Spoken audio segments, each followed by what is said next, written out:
사도신경으로 새벽 예배를 시작하겠습니다. 나는 전능하신 아버지 하나님 전지의 창조주를 믿습니다.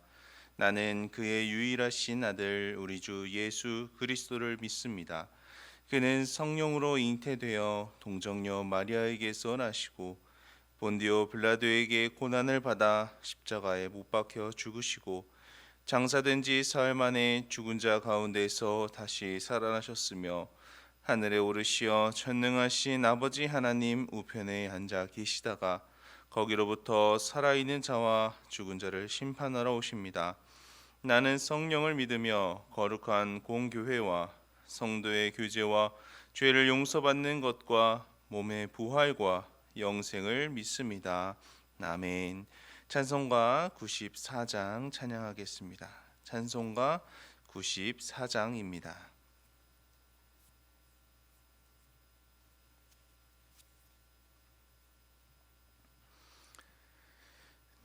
주 예수보다 더 귀한 것은 없네. 이 세상 부귀와 바꿀 수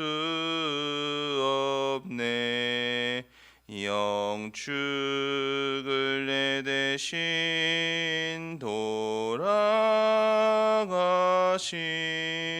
그 놀라운 사랑 잊지 못해. 세상 즐거움 다 버리고 세상 자랑 다 버렸네. 주 예수보다 더 귀한 것은 없네. 예수 밖에는 없네. 주 예수보다 더 귀한 것은 없네. 이 세상 명예와 바꿀 수 없네. 이전에 즐기던 세상 일로 주 사랑하는 맘 뺏지 못해. 세상 즐거움 다 버리고 세상 자랑 다 버렸네. 주 예수보다 더 귀한 것은 없네. 예수 밖에는 없네. 주 예수보다 더 귀한 것은 없네. 이 세상 행복과 바꿀 수 없네. 유혹과 핍박이 몰려와도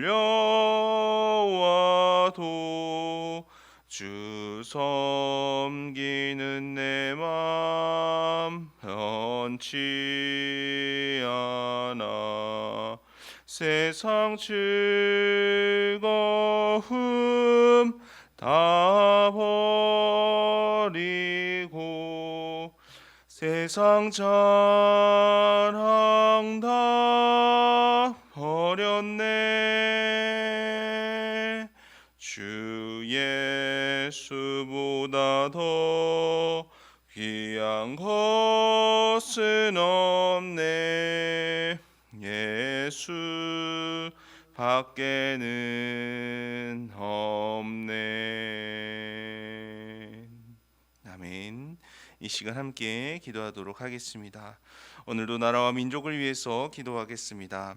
이 나라 대한민국을 주님의 손으로 붙들어 주셔서 혼란스러운 여러 가지 상황 가운데에도 주님만 힘으로 삼아 흔들리지 않는 나라가 되도록, 세계 열방의 수치를 당하는 것이 아니라 세상 가운데 하나님의 사랑과 영광을 드러내는 나라로 쓰임을 받도록, 위정자들이 하나님을 경외하고 국민을 두려워하는 마음으로 일하며 이런 일들을 위해 깨어 기도하는 우리 민족과 한국 교회가 될 수 있도록 기도해 주시기 바랍니다.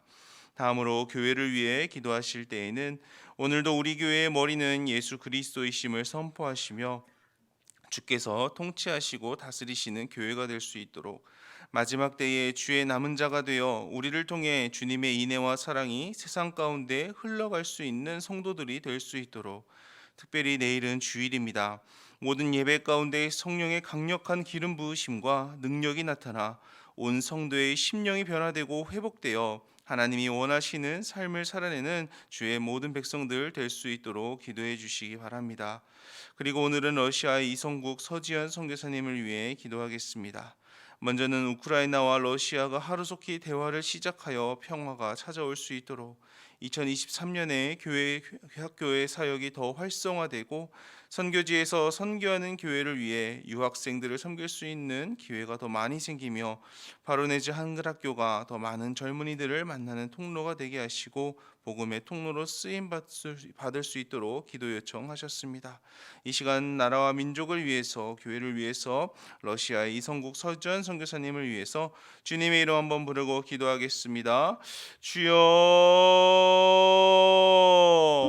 아버지 하나님, 오늘도 주님의 은혜 가운데 새 하루를 시작할 수 있게 하심을 감사합니다. 주의 은혜로 시작하는 이 하루 함께 기도하며 열어가오니 하나님, 우리의 기도를 들으시고 응답하여 주시옵소서. 먼저는 나라와 민족을 위하여서 기도합니다.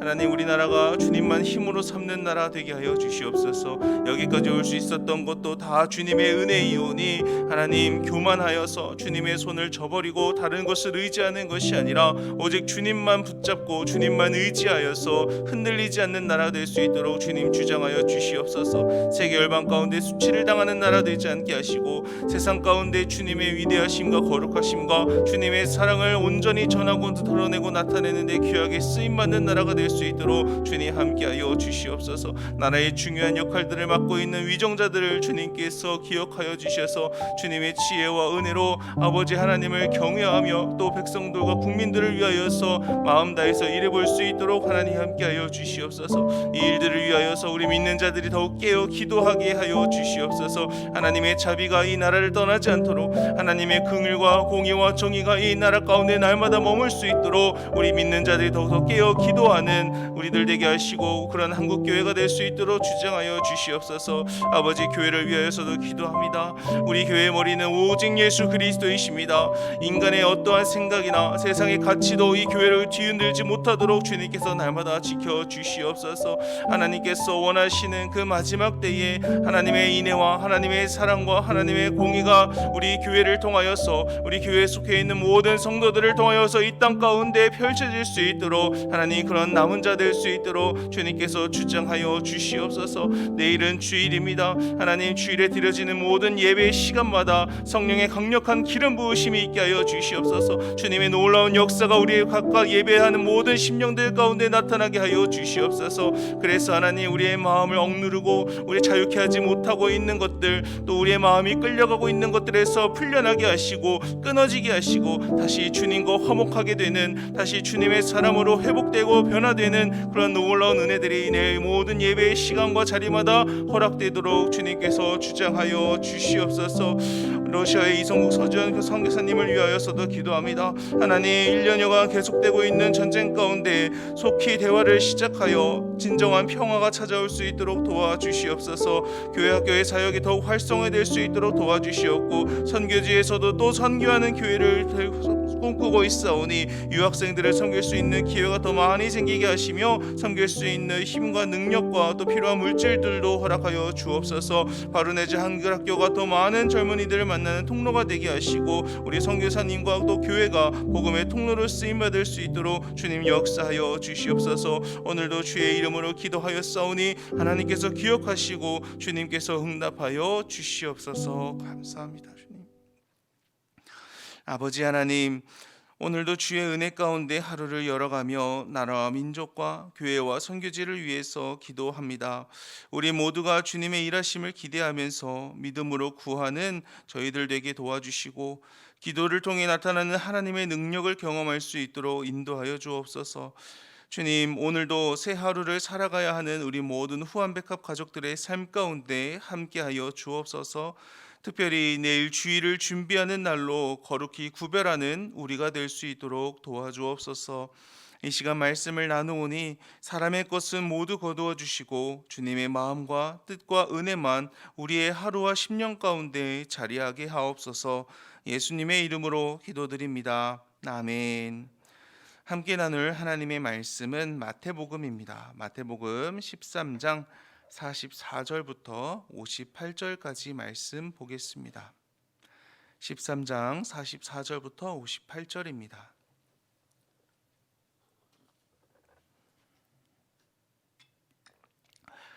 천국은 마치 밭에 감추인 보화와 같으니 사람이 이를 발견한 후 숨겨두고 기뻐하며 돌아가서 자기의 소유를 다 팔아 그 밭을 사느니라. 또 천국은 마치 좋은 진주를 구하는 장사와 같으니 극히 값진 진주 하나를 발견함에 가서 자기의 소유를 다 팔아 그 진주를 사느니라. 또 천국은 마치 바다에 치고 각종 물고기를 모는 그물과 같으니 그물에 가득함에 물가로 끌어내고 앉아서 좋은 것은 그릇에 담고 못된 것은 내버리느니라. 세상 끝에도 이러하리라. 천사들이 와서 의인 중에서 악인을 갈라내어 풀무불에 던져 넣으리니 거기서 울며 이를 갈리라.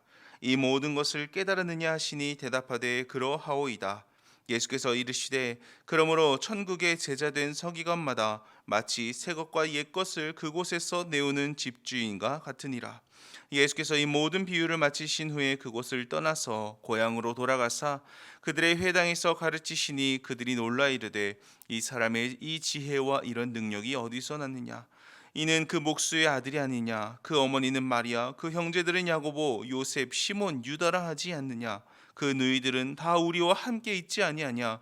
그런즉 이 사람의 이 모든 것이 어디서 났느냐 하고 예수를 배척한지라. 예수께서 그들에게 말씀하시되 선지자가 자기 고향과 자기 집 외에서는 존경을 받지 않음이 없느니라 하시고 그들이 믿지 않음으로 말미암아 거기서 많은 능력을 행하지 아니하시니라. 아멘. 오늘 본문은 예수님의 천국 비유 중 이제 남은 세 가지 비유가 소개되는 본문인데요. 먼저는 보화와 진주의 비유, 그리고 바다에 치는 그물 비유가 기록되어 있습니다. 다른 비유들과 달리 예수님의 이 부연 설명이 언급되고 있지는 않지만 핵심은 분명하고도 확실하죠. 그것은 천국이란 그 어떤 것을 주어서라도 얻어야 할 가치가 있는 곳이며, 또한 주님께서는 이 천국 복음의 그 말씀에 대한 반응을 이 사람들에게 요구하고 계시다라는 것입니다. 먼저 44절을 보겠습니다. 천국은 마치 밭에 감추인 보화와 같으니 사람이 이를 발견한 후 숨겨두고 기뻐하며 돌아가서 자기의 소유를 다 팔아 그 밭을 사느니라.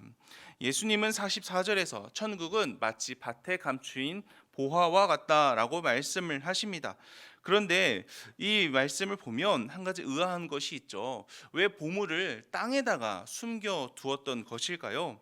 지금은 이런 일이 흔하지 않지만 당시에는 워낙 그 전쟁과 이 약탈이 빈번하게 일어나다 보니 보물을 땅에 숨겨두는 일이 흔했다라고 합니다.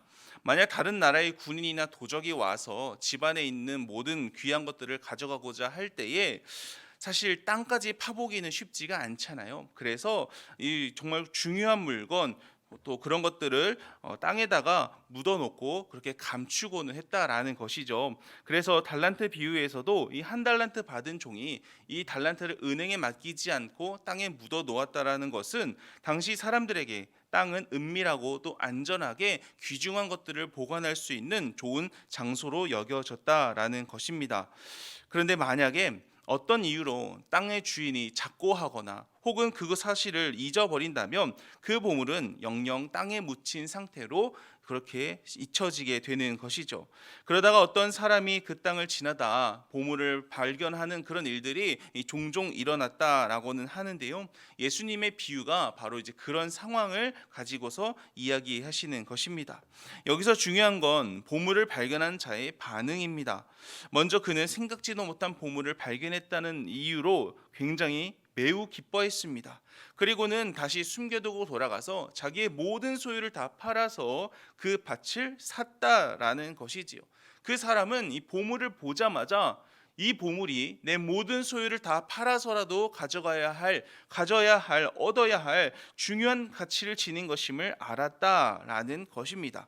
그리고 이어서 이 쌍으로 이제 보화의 비유와 함께 제시되는 진주 비유가 나오는데요.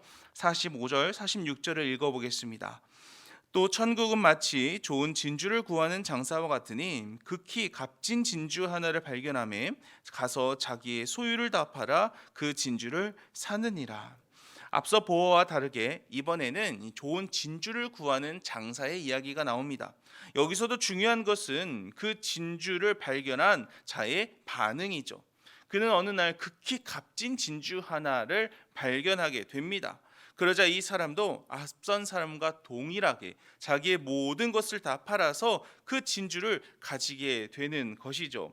성경에 언급되진 않지만 아마도 그의 감정은 엄청난 놀라움과 기쁨이 아니었겠습니까?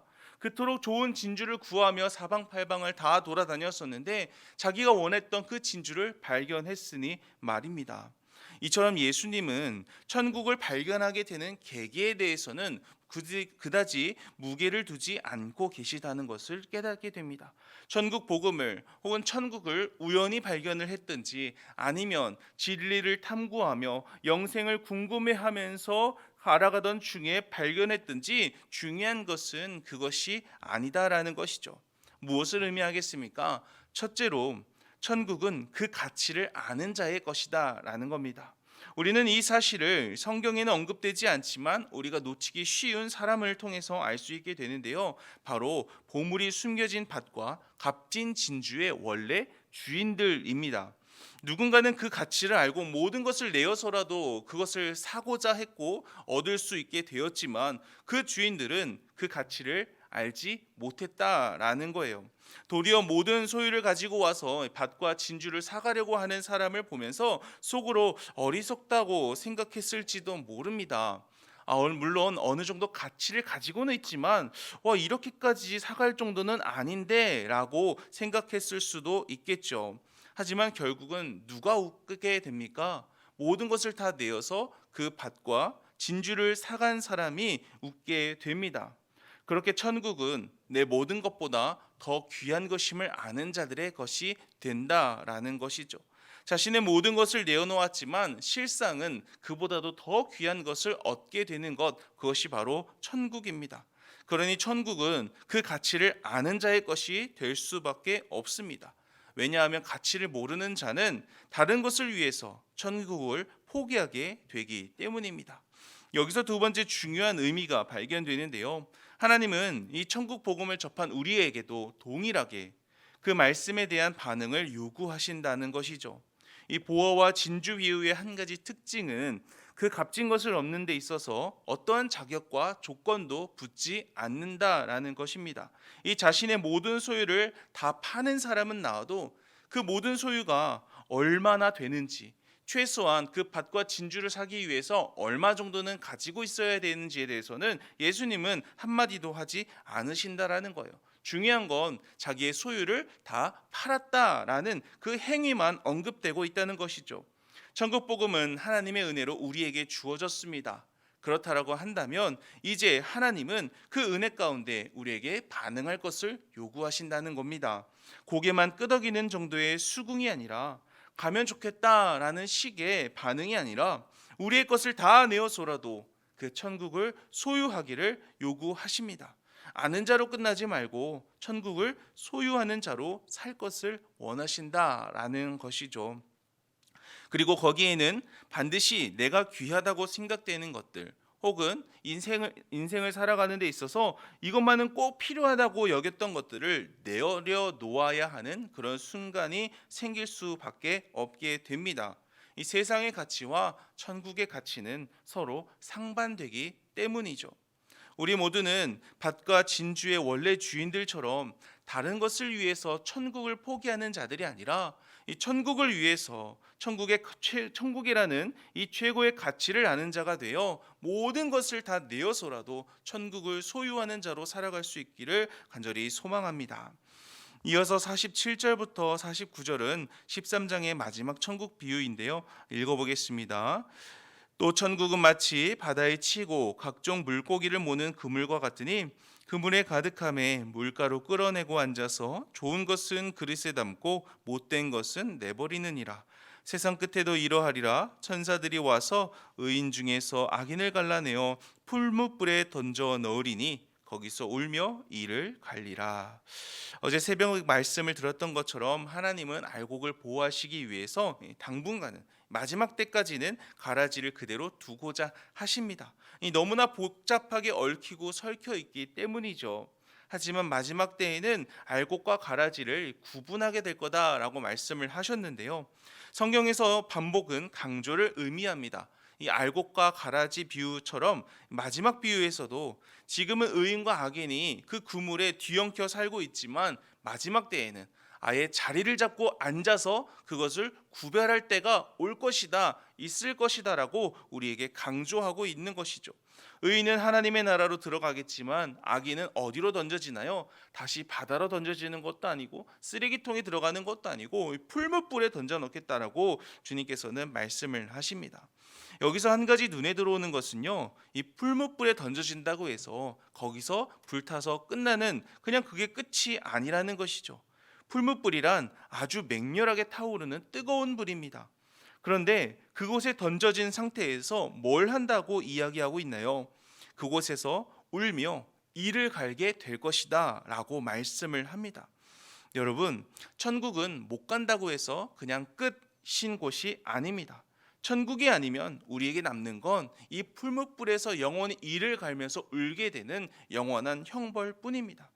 그러니 이 천국의 가치를 알아서라도 우리가 모든 것을 다 내어 이 천국을 소유해야겠지만 또한 천국을 가지 못한 자에게 남는 것이 무엇인지를 알기 때문에라도 우리는 이 천국에 가기 위해서 많은 것들을 집중하고 또 그것을 최우선의 가치로 내어 삼을 수 있어야 한다라는 것이죠.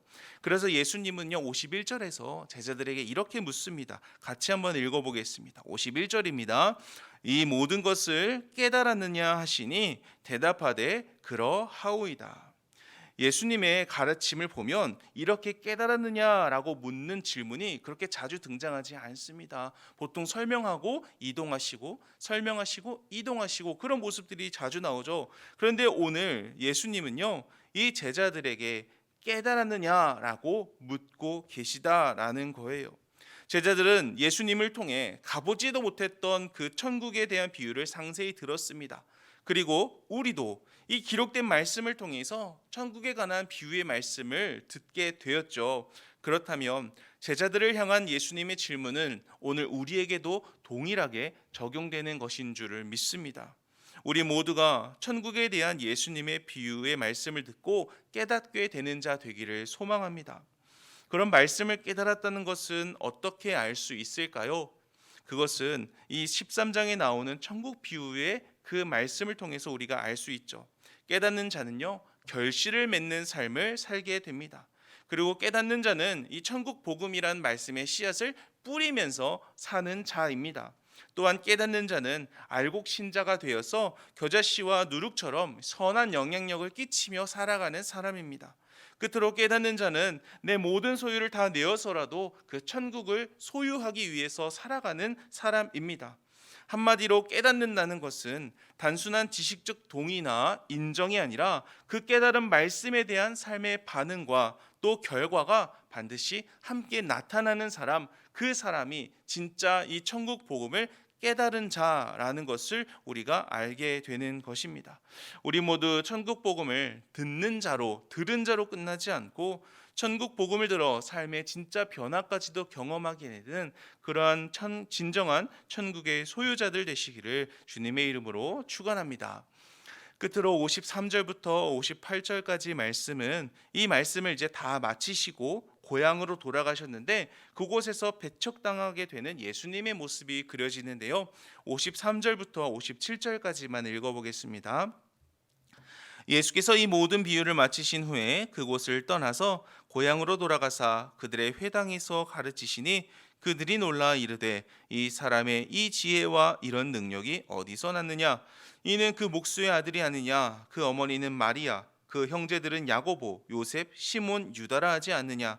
그 너희들은 다 우리와 함께 있지 아니하냐? 그런즉 이 사람의 이 모든 것이 어디서 났느냐 하고 예수를 배척한지라. 예수께서 그들에게 말씀하시되 선지자가 자기 고향과 자기 집 외에서는 존경을 받지 않음이 없느니라 하시고, 예수님은 고향에 있는 회당을 방문하셨습니다. 그리고는 그곳에서 말씀을 가르치셨죠. 지난번에도 나눴던 것처럼 회당의 주류는 예수님을 따라다니며 예수님을 반대하고 공격했던 이 바리새인과 서기관과 같은 종교 지도자들입니다. 그곳에 가면 또 눈에 불을 켜고 반대하며 공격할 사람들이 있다는 것을 예수님을 아셨습니다. 그럼에도 불구하고 다시 회당을 방문하신 것이죠. 그곳에는 그런 종교 지도자들뿐만 아니라 하나님의 말씀을 진짜로 깨달아야 하는 일반 사람들도 있었기 때문입니다. 그런데 역시나 이번에도 마찬가지로 그들이 예수님의 그 가르침과 능력에 대해서 의문을 품기 시작합니다. 그분의 가르침과 그 능력이 도대체 어디에서 나왔냐라는 것이죠. 우리 고향 사람 예수가 분명한데 그는 목수의 아들로 정식 율법 교육이나 신학 교육을 받은 적도 없을 것인데, 그의 형제들도 그와 같은 평범한 사람들인데 도대체 이런 지혜로운 그 말씀과 놀라운 능력들이 어디서 나타났냐라는 것이죠. 우리가 아는 한 예수라는 사람은 이런 일을 결단코 절대로 할 수 있는 사람이 아니다라는 것이면 또 그런 이해할 수 없다는 반응을 보였습니다. 그리고 그렇게 예수님은 그렇게 배척당해서 쫓겨나게 되는 것이죠. 사실 정녕 그들이 예수님은 인정하지 못했을지라도 그들이 놀랍게 여겼던 진리의 말씀은 인정하고 받아들여야 했습니다. 하지만 그들은 예수님을 인정할 수 없었습니다. 그들의 자존심이 그것을 허락하지 않았습니다. 그러니 예수님도 인정하지 못해서 그 말씀도 받아들일 수가 없었던 것이죠. 하나님의 말씀 앞에서 지극히 이성으로 반응하는 안 좋은 모습입니다. 그들이 가진 선입견으로 인해서 하나님의 능력이 나타나기도 전에 차단해 버리는 그런 우를 범하게 되는 것이죠. 그리고 성경은 그런 그들의 행동을 이렇게 평가합니다. 58절입니다. 그들이 믿지 않음으로 말미암아 거기서 많은 능력을 행하지 아니하시니라. 고향은요, 왠지 모를 애틋함이 느껴지는 단어입니다. 다른 곳보다도 더 마음이 가는 곳이죠. 그럼에도 예수님은 그런 고향에서 많은 능력을 행하지 못했습니다. 성경은 이것이 예수님의 능력이 부족해서가 아니라 예수님이 좀 힘들고 피곤해서가 아니라 그들이 믿지 않았기 때문이다라고 정확하게 평가하고 있죠. 혹시 우리에게도 이러한 모습들이 없는지 한번 점검해 보기를 원합니다. 하나님의 말씀이 능력이 없어서 아무런 변화도 나타나지 않는 것이 아니라는 겁니다. 히브리서에서 말하듯이 하나님의 말씀은 살아있고 활력이 있어 저의 날선 그 어떤 검보다도 예리하여 혼과 영과 및 관절과 골수까지도 쪼개고 또 마음의 생각과 뜻을 판단하는 능력이 있습니다. 그런데 만약 이 말씀을 우리가 함께 하며 살아가고 있는데도 불구하고 우리 삶 가운데 이 말씀에 어떠한 능력도 나타나지 않는다라고 한다면 그때는 이 말씀이 능력에 문제가 있는 것이 아니라 우리에게 믿음이 없는 것이 아닌가라고 판단하고 생각해 볼 수 있어야 한다는 것이죠. 이 그들의 회당에 있었던 그들처럼 이 말씀을 대하면서도 우리가 가지고 있는 그 선입견과 그 판단들이 말씀의 능력을 미리 애초에 차단해 버리는 그런 실수를 우리들도 반복하고 있지 않는지 점검해 볼 수 있어야 한다라는 것입니다. 예수님이 고향에서 배척당했던 것처럼 하나님의 말씀이 하나님을 믿는다고 하는 우리에게서 배척당하게 되는 일이 일어나지 않도록 말입니다. 하나님의 말씀을 깨달을 수 있는 지혜가 우리에게 있기를 소망합니다. 또 하나님의 말씀을 깨닫고 그 말씀의 능력과 은혜를 더욱 간절히 갈망하는 우리가 되기를 원합니다. 그래서 천국 복음을 소유한 자의 삶을 살아가는 가운데 이러한 주의 말씀의 능력을 날마다 경험하시며 그 은혜로 살아내시는 오늘 우리의 하루가 되기를 주님의 이름으로 간절히 축원합니다. 주기도문 하겠습니다. 하늘에 계신 우리 아버지, 아버지의 이름을 거룩하게 하시며 아버지의 나라가 오게 하시며 아버지의 뜻이 하늘에서와 같이 땅에서도 이루어지게 하소서. 오늘 우리에게 일용할 양식을 주시고 우리가 우리에게 잘못한 사람을 용서하여 준 것 같이 우리 죄를 용서하여 주시고 우리를 시험에 빠지지 않게 하시고 악에서 구하소서. 나라와 권능과 영광이 영원히 아버지의 것입니다. 아멘. 주신 말씀 기억하시면서 기도하시고 자유롭게 기도하시다 돌아가겠습니다. 주님의 이름 한번 부르고 기도합니다. 주여. 아버지 하나님, 오늘도 새 하루를 허락하여 주시고 주님 앞에 나와 예배하게 하시니 감사합니다. 우리가 주님을 향하여 예배한다는 것은 우리의 힘으로 살 수 없기에, 우리의 능력으로 감당할 수 있는 인생이 아니기에 주님을 의지하며 주님의 도우심을 바라며 우리의 마음을 주님께로 향하는 것인 줄을 믿습니다. 아버지, 이 시간 주님을 향하여 마음을 열고 주의 은혜를 구하는 모든 주의 백성들 가운데 주님의 한량없는 은혜를 허락하여 주시옵소서. 우리의 예배를 통하여 영광 받으신 주님께서 이 시간 예배한 모든 자들에게 주의 예배하셨던 그 은혜들 허락하여 주시고, 기도하는 가운데에도 아버지의 마음을 따라 함께 기도하며 나아갈 때 주님의 음성과 주의 마음을 깨닫는 시간 되게 하여 주시옵소서. 특별히 하나님, 천국의 그 복음을 우리가 다 들은 자들인데 그 복음을 듣는 것으로 끝나지 않게 하시고 우리의 모든 것을 다 내어서라도 그 천국 복음을 소유한 자로 천국 백성으로서 살아갈 수 있도록 도와주시옵소서. 주님께서 의인과 악인을 갈라내실 때에 의인의 반열에 오를 수 있도록 오늘도 우리의 믿음을 점검하여 주님 앞에 온전히 바르게 설 수 있도록 도와주시고, 특별히 하나님의 말씀을 우리가 가진 선입견들로, 우리가 가진 경험들로, 우리가 가지고 있는 판단들로 배척하지 않을 수 있도록 우리에게 바른 믿음 허락하여 주시옵소서. 주의 말씀의 그 능력을 의지하며 주님께서는 말씀대로 하실 분이신 줄을 우리가 신뢰하며 주님을 기대하며 믿음으로 주님 앞에 반응할 수 있는 우리들 될 수 있도록 주님 도와주시옵소서.